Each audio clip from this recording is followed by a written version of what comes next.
Los pájaros, llegaron los días de invierno, amarillos y sombríos. Un manto de nieve, raído, agujereado, tenue, cubría la tierra descolorida.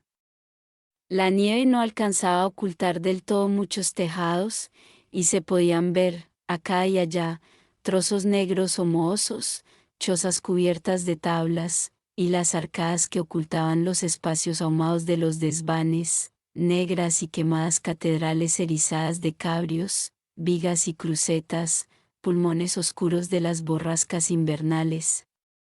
Cada aurora descubría nuevas chimeneas, nuevos tubos brotados durante la noche, henchidos por el huracán nocturno, oscuros cañones de órganos diabólicos.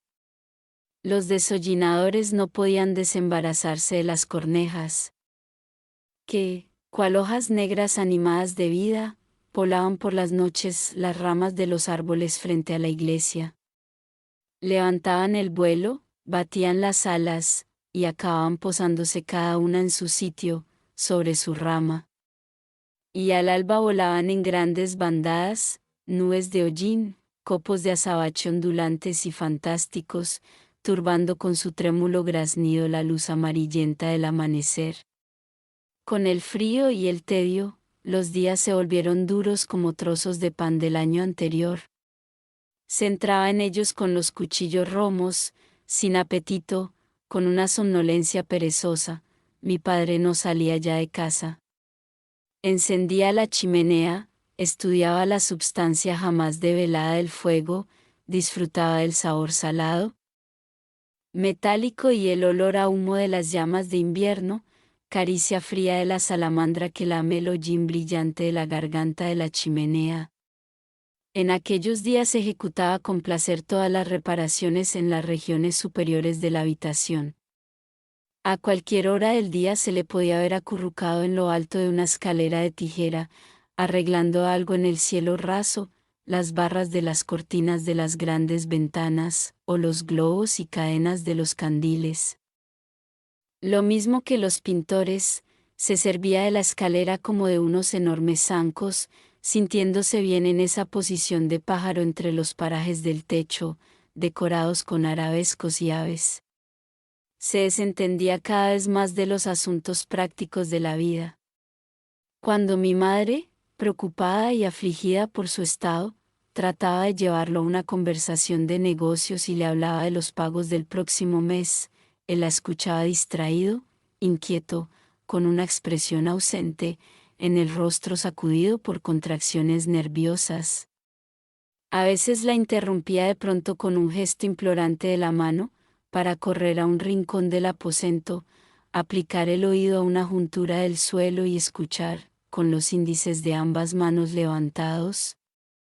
Signo de la importancia de la auscultación.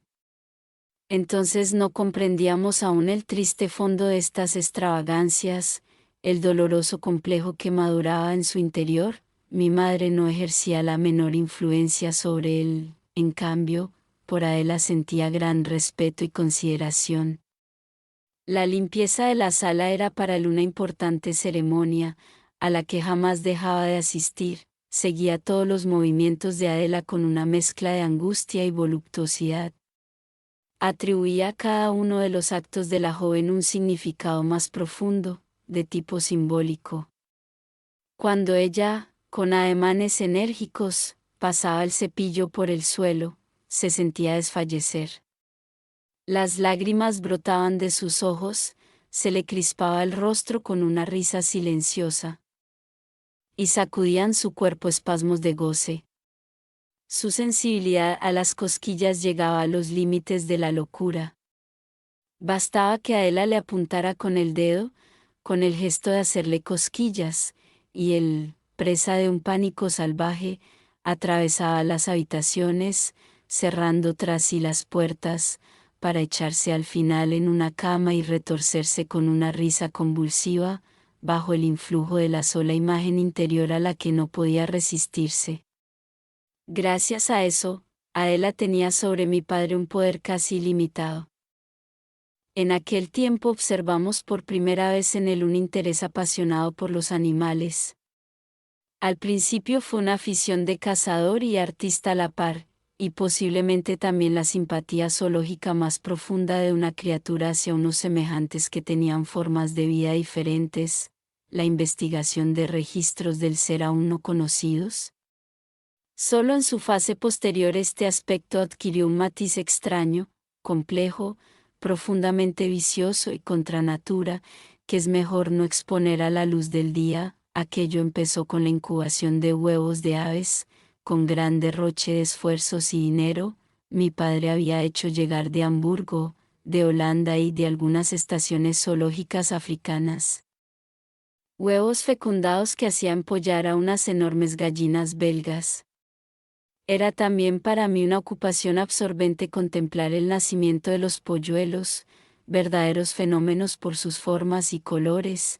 Era imposible, viendo aquellos monstruos de picos enormes, fantásticos, que desde el nacimiento se ponían a piar a voz en cuello, silbando ávidamente desde las profundidades de su garganta, contemplando aquella especie de reptiles de cuerpo débil, desnudo, corcovado, adivinar en ellos a los futuros pavos reales, faisanes, cóndores.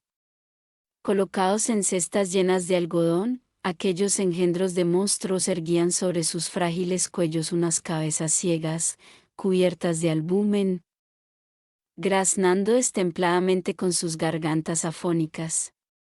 Mi padre se paseaba a lo largo de las estanterías con un delantal verde, como jardinero que inspecciona sus siembras de cactus, y extraía de la nada aquellas vesículas ciegas en las que ya alentaba la vida, aquellos vientres torpes, incapaces de recibir del mundo exterior cualquier cosa que no fuera el alimento, conatos de vida que se erguían a tientas hacia la claridad. Unas semanas más tarde, cuando aquellos ciegos retoños se abrieron a la luz, las habitaciones se llenaron de un tumulto multicolor, del centellante gorjeo de los nuevos habitantes. Se posaban en las barras de las cortinas y en las cornisas de los armarios, anidaban en los huecos de las ramas de estaño y en los arabescos de los candiles, cuando mi padre estudiaba los grandes compendios ornitológicos y tenía entre las manos las láminas de colores. Parecía que era de allí de donde se desprendían aquellos fantasmas emplumados, que llenaban el cuarto con su aleteo multicolor de copos de púrpura y jirones de zafiro, de cobre, de plata. Cuando les daba de comer, formaban en el suelo una masa abigarrada, compacta y ondulante, una alfombra viva, que a la llegada intempestiva de algunos se desintegraba, se dispersaba en flores móviles, que batían las alas, para acabar posándose en la parte superior del aposento.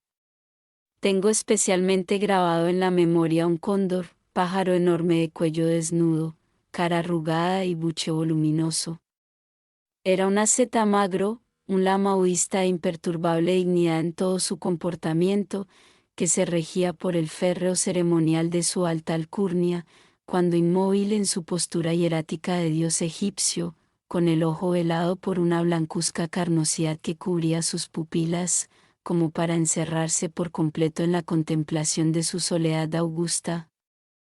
Estaba, con el pétreo perfil, frente a mi padre, parecía su hermano mayor.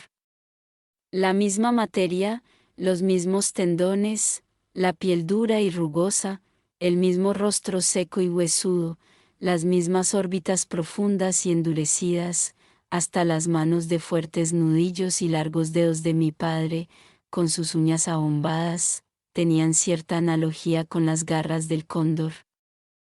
Al verlo así, dormitando, no podía sustraerme a la impresión de que tenía ante mí a una momia disecada, la momia reducida de mi padre.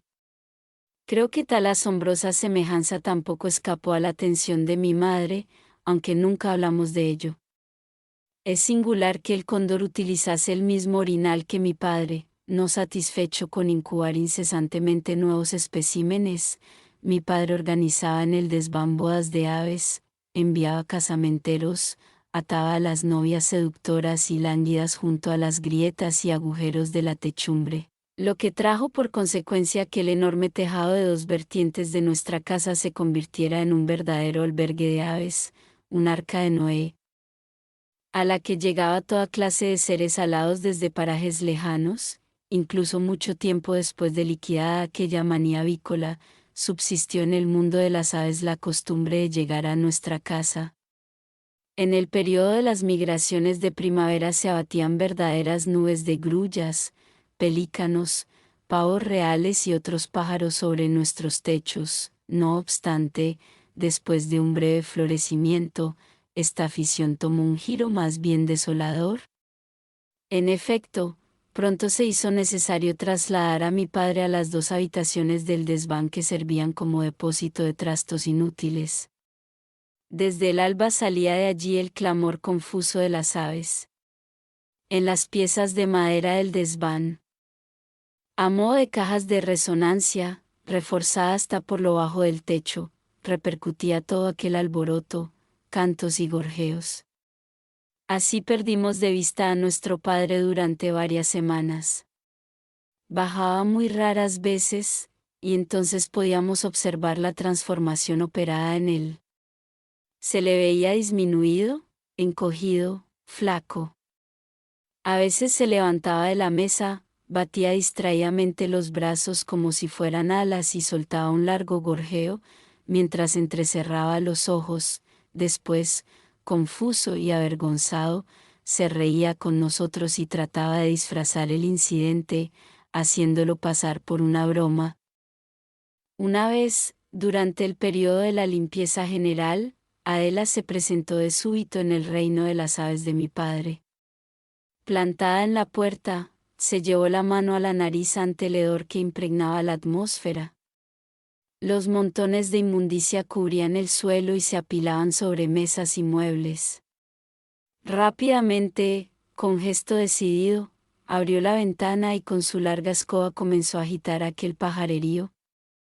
Levantóse una nube infernal de plumas, alas y graznidos, a través de la cual Adela, como frenética bacante, bailaba la danza de la destrucción. En medio de aquel estrépito, mi padre, batiendo los brazos, lleno de temor, trataba desesperadamente de emprender el vuelo. La nube de plumas se dispersó lentamente.